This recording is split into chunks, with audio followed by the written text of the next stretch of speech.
Hola, ¿cómo están? Soy Macario Lozano y este es su programa Jornal 2030. Gracias por estar con nosotros, Violeta. Hola Macario, ¿cómo te va? ¿Qué tal? Soy Violeta Huerta. Mire, hoy traemos como tema principal una situación pues relevante, trascendente. Se trata del proceso para nombrar al titular del órgano superior de fiscalización del Estado de México. Ese sistema tiene como misión fiscalizar, vigilar y revisar que todo el ejercicio del gasto público en el Estado de México, tanto del gobierno estatal, de los poderes, como de los organismos autónomos, ayuntamientos y auxiliares, pues se aplique la ley y no haya corrupción, no haya transparencia, hay honestidad y hay eficacia. Esas son sus funciones así de relevantes, ¿no? Sí, tiene gran importancia, por supuesto, el órgano superior de fiscalización del Estado de México, que está encabezado por un auditor superior y tiene, pues, entre otras facultades, la revisión, como bien señalas, de cómo se gastan los recursos públicos, de las obras públicas que se realizan, de todo el ejercicio del dinero en los tres poderes, en los municipios y en los entes autónomos también.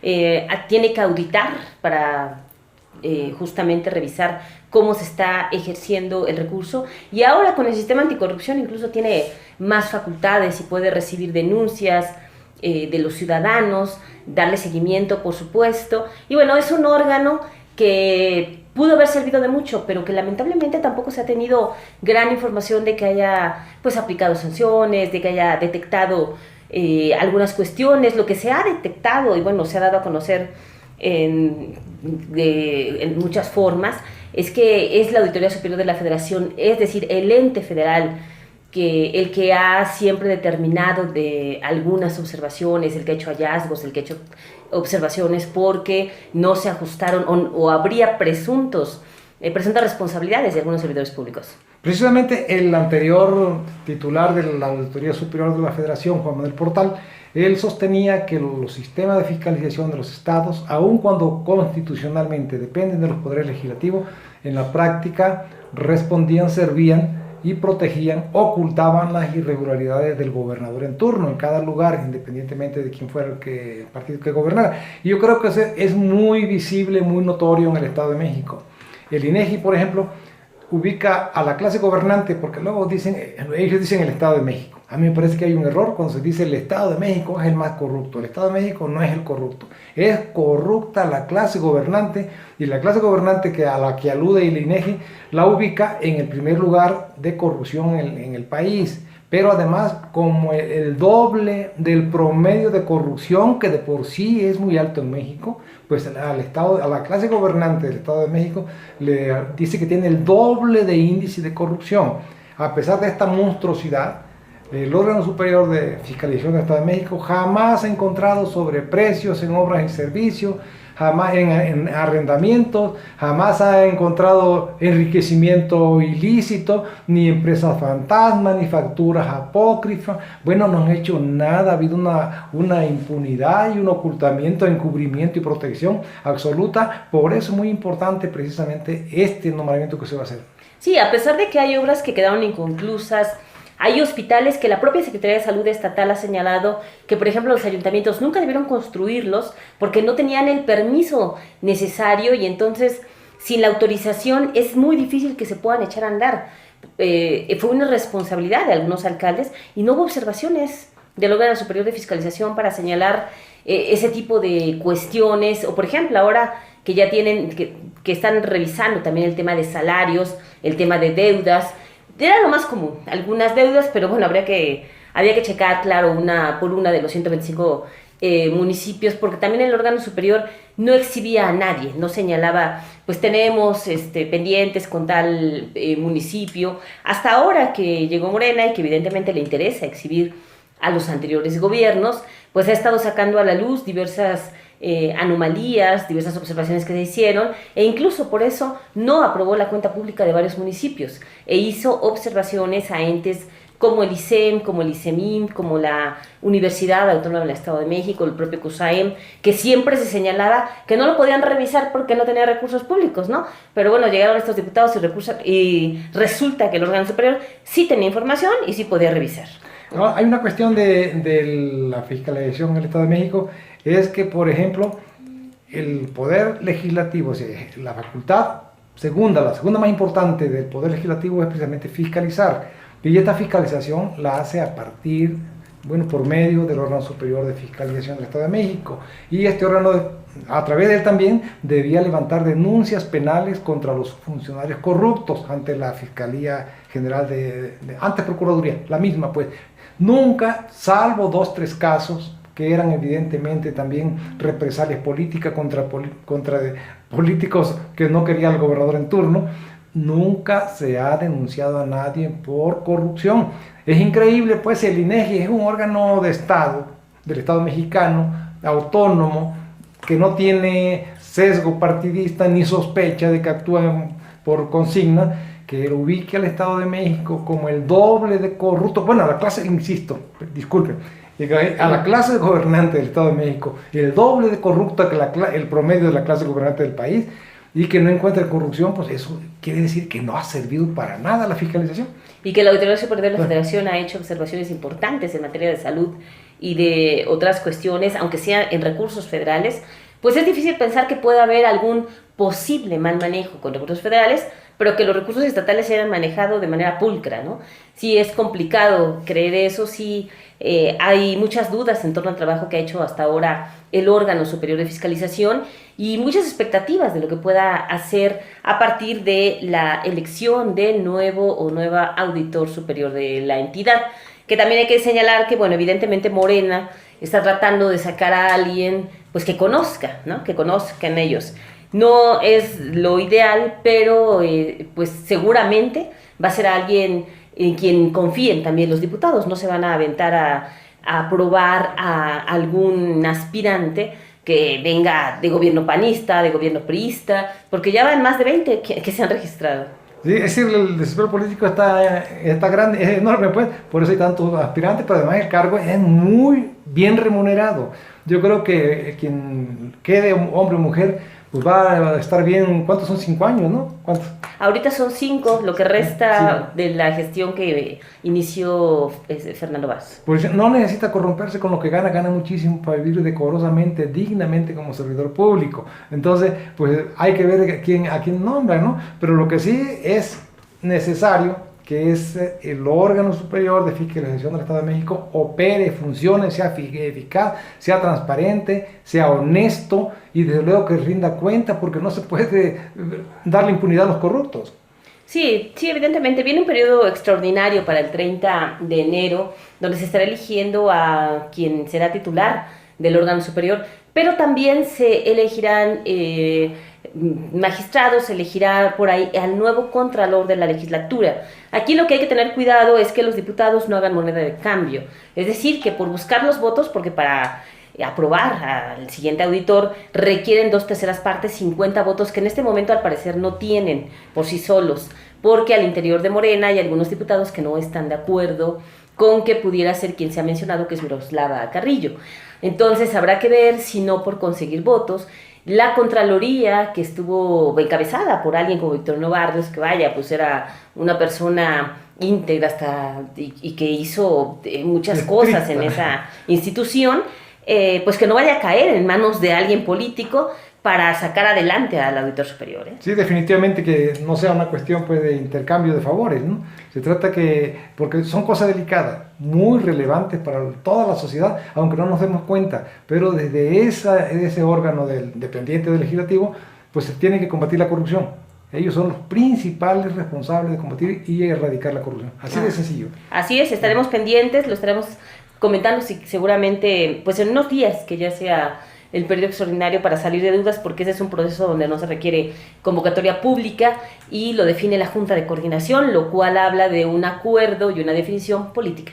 Así es. Vamos a un corte y regresamos. Información inteligente.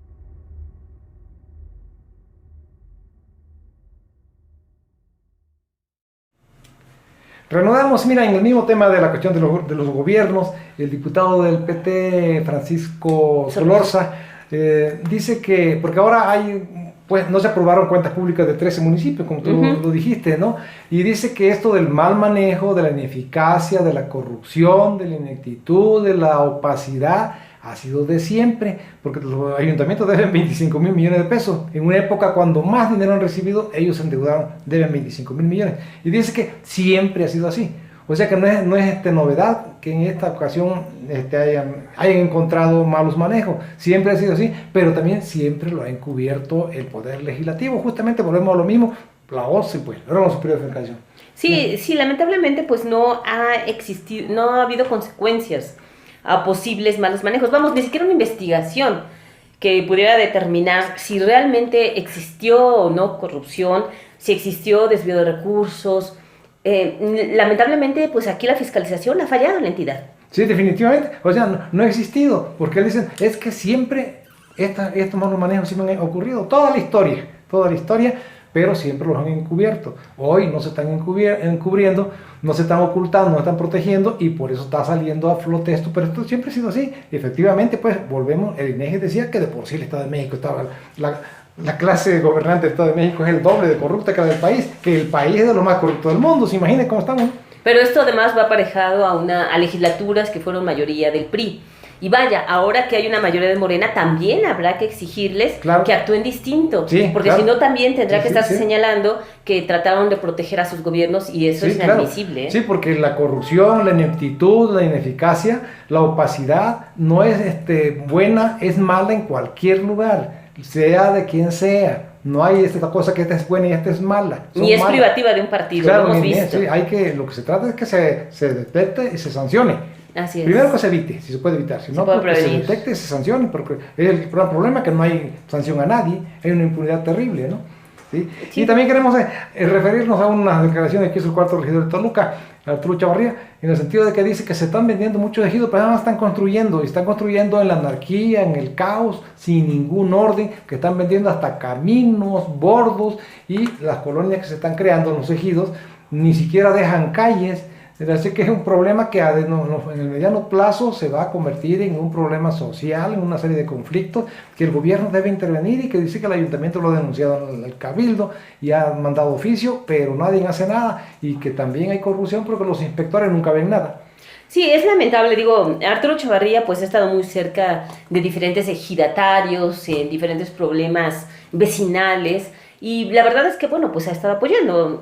Finalmente hay que reconocerle que mucha gente lo ve como conflictivo, pero que la tarea de los regidores también es meterse, es sacar, pues trabajar primero y atender las demandas de los ciudadanos, y pocos lo hacen, ¿eh? Así que las denuncias que señala pues siempre están documentadas, eso también hay que reconocérselo, y sobre todo porque en este tema de tierras ejidales él ha venido denunciando que incluso se ha hecho sin tener el visto bueno de la asamblea, que es finalmente el principal, quien tiene que definir el principal órgano de gobierno, vamos, de los ejidatarios en estos casos, y que no se pueden tomar decisiones si la asamblea no los avala, y aún así pues él ha denunciado que se han vendido tierras, que se han hecho construcciones. Sí, definitivamente yo creo que el gobierno, tanto municipal como del Estado, tiene que intervenir y tiene que investigar, porque es un conflicto que le van a dejar a las futuras autoridades y a las futuras generaciones de mexiquenses. Es decir, imagínense una colonia que no tenga calles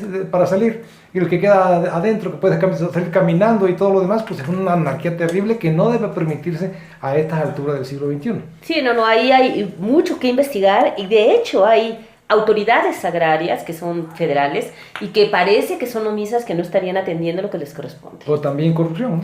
También podría ser. Sí. Ahora también otro problema que queremos retomar es el del transporte. Como ustedes saben, le aumentaron el alza 20% al pasaje en el Estado de México, pero la situación es que la autoridad se dio cuenta que se hizo mal y quiso paliar un poco, atenuar la irritación, diciendo que a unos estudiantes de ciertas rutas no les iban a cobrar el aumento, ni a los adultos mayores. Bueno, pues no respetaron eso. Después dijo, bueno, vamos a posponer la entrada en vigor del aumento hasta febrero.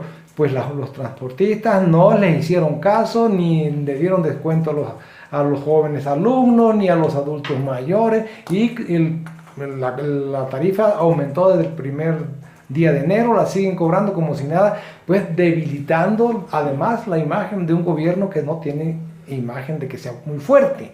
Un débil gobierno, pues la debilitan más con esto, porque parece que no hay quien mande aquí. Sí, el gobierno estatal ha quedado muy mal con este tema del aumento a la tarifa, porque primero parece que ha privilegiado intereses privados antes que públicos, ya que la ciudadanía evidentemente se ve afectada por un aumento de la tarifa del transporte y se tomaron en cuenta primero los argumentos de pues, los concesionarios, de las empresas, antes que los de los ciudadanos. Y ahora no hay una explicación de por qué se ha tomado, digo, fundada, ¿no? Con documentos para ver realmente por qué se permitió este tarifazo, como se le ha denominado, sin tener un mejor servicio, porque ellos han prometido que van a mejorar, que las unidades, que va a haber mayor seguridad, que van a tener todos botones de pánico, entre otras cuestiones, cámaras de seguridad que no han cumplido. Mire, además, entre 18 y 19, que fue el tiempo que duró la anterior, que hubo modificación de tarifa, pues la tarifa acumulada ya hay un aumento del cerca del 40%, ¿sí? La anterior y esta, y la inflación en ese tiempo ha sido como el 6 o 7%, entonces está muy desproporcionada, no hay justificación, pues, no hay gasolinazo, como tú dices, no hay nada, pero pues parece que hay muchos intereses económicos de por medio que le están favoreciendo mucho. Ahora, este 20% se aplica sobre 13 millones de viajes pasajeros diarios. O sea, hay más de como 6.700.000 personas que toman el transporte y lo toman 2 a 3 veces, hasta 4, ¿no? Entonces, es un aumento extra para los transportistas mínimo de 26 millones de pesos diarios extra a lo que ya tenían, nomás tan solo por pura... Es una extracción pues del bolsillo de los usuarios, ¿no? Pero que no se justifica. Y en un servicio ineficiente, inseguro, caro. La verdad es que no hay manera de que el gobierno pueda justificar esta alza. Es lamentable por todos lados.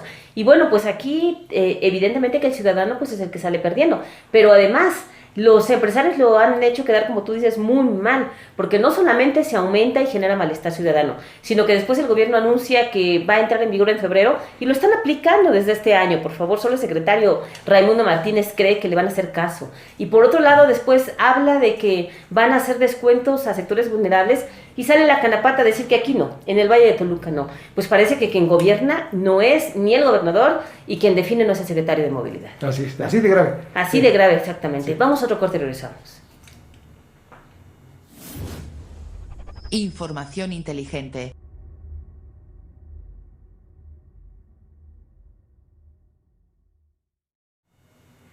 Reanudamos y luego vamos a comentar el tema del Tratado de Libre Comercio de México con Estados Unidos y Canadá. La verdad es que ya se ha dicho mucho sobre esto y no es el tratado que nos hubiera convenido más a nosotros. Este tratado nos favorece más a Estados Unidos que a México, pero de todos modos tiene importancia, es útil porque puede proyectar certeza, pues certidumbre a la inversión, ¿no?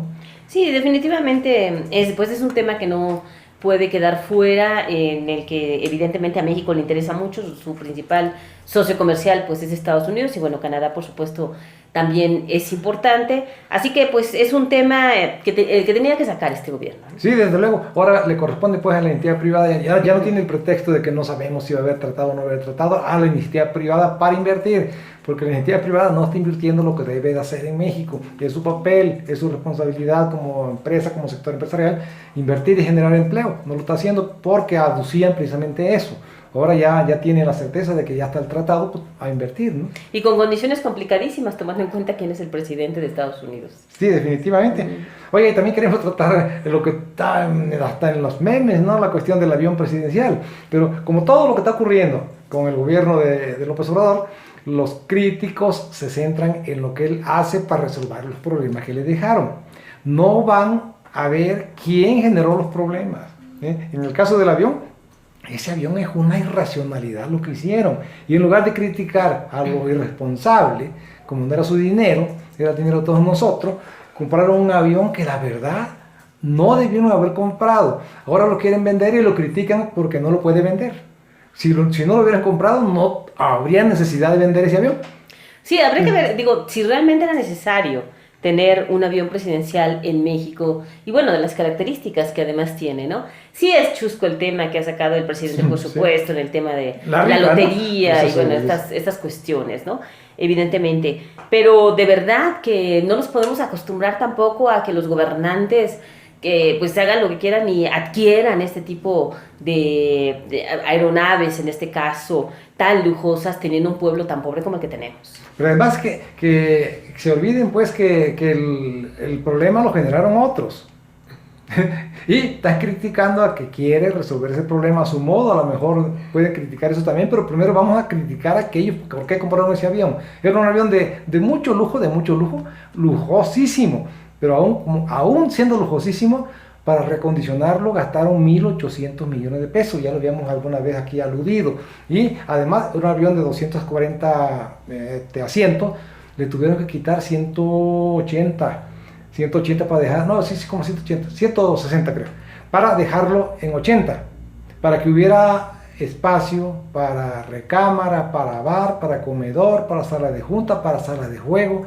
Imagínense lo dificultoso. Echaron a perder primero todos esos asientos lujosos.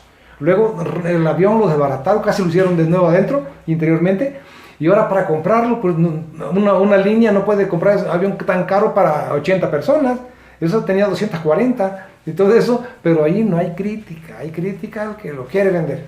Sí, y crítica a quien lo planeó, a quien finalmente termina adquiriéndolo, sí, ¿no? Que son los dos anteriores presidentes. Pero, pues evidentemente que el tema ha salido también a la luz, porque indudablemente este gobierno también se tardó mucho al mandarlo a Estados Unidos, creo que salió muy caro, faltó planeación para definir qué iban a hacer con él, evidentemente.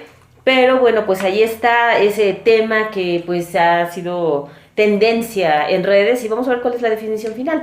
Pero bueno, pues sí, las críticas tienen que estar repartidas, porque aquí hubo quien lo planteó, quien lo confirmó, quien lo planteó Calderón, quien lo confirmó que fue Peña Nieto, y bueno, pues ahora quien intenta deshacerse de él, que es López Obrador. Sí, porque incluso con los 240 asientos quizás hubiera sido más fácil comercializarlo.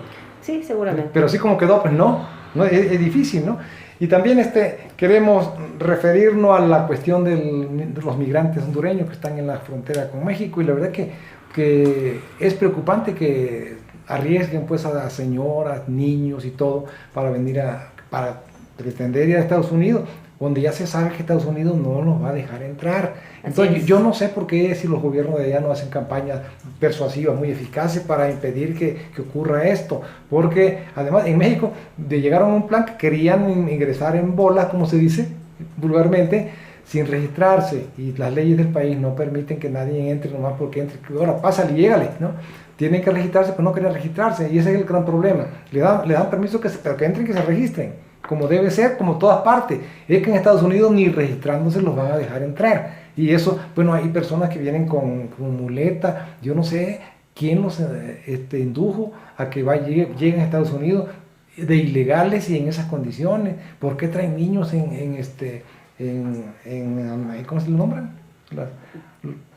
Las carriolas, ¿no? Bebé en carriola. Yo digo que esas cosas, los gobiernos de allá deben cuando menos orientar a su gente y decirle: no puedes ir en estas condiciones, te va a pasar esto, no vas a pasar, vas a gastar dinero, te vas a exponer a muchas cosas y no te van a dejar pasar, aun cuando aquí lo dejen pasar. Bueno, si se legalizan y andan por aquí, pues se pueden ir después de ilegales por su lado, ¿no? Tipo hormiga, pero no nos van a dejar allá pasar como quieran. No, el tema de verdad que es muy complicado, porque es una crisis lo que se está viviendo con esas caravanas de migrantes que evidentemente viven una situación muy complicada como para tener que salir de su país en estas condiciones, pero que también esos países centroamericanos poco están haciendo para retenerlos, para apoyarlos y para evitar que salgan, sobre todo viendo las condiciones que existen en este momento con Estados Unidos, incluso México, ¿no?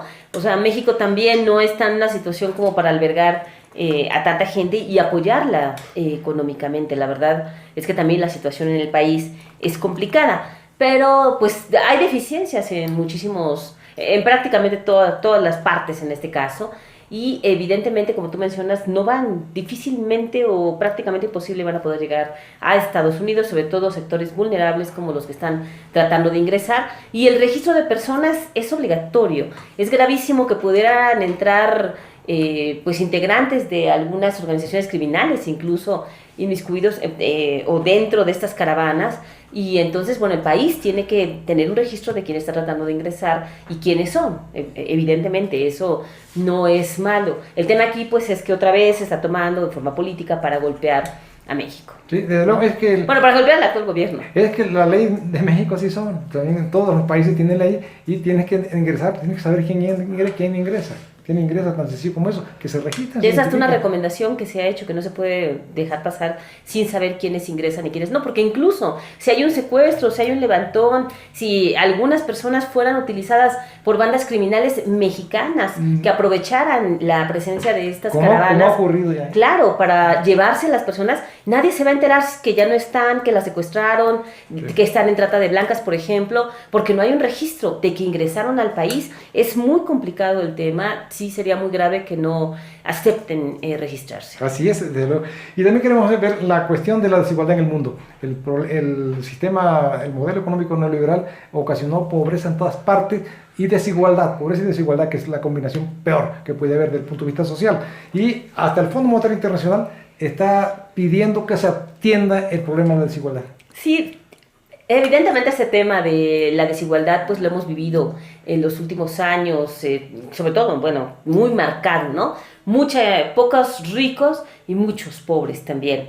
Y bueno, pues en México no es evidentemente la excepción. Así que es un tema que se ha acentuado en diferentes naciones y que, como tú mencionas, el propio fondo que ha establecido pues medidas neoliberales ahora está señalando que se tiene que atender. Así es. O pide que se atienda. Y brevísimo, lo del sismo, me parece que los simulacros son buenos.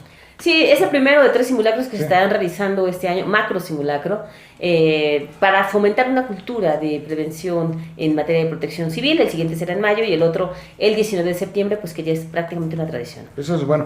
Y brevísimo también, el Toluca volvió a perder, ya lleva 1-1, ¿no?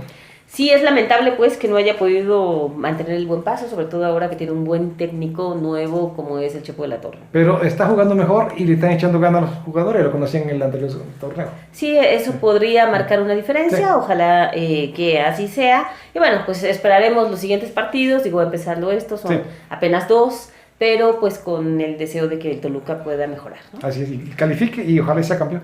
Bueno, por supuesto, eso es lo que siempre se desea.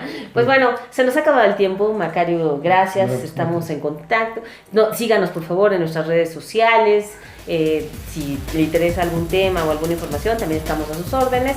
Gracias y ojalá que nos pueda seguir en nuestra transmisión.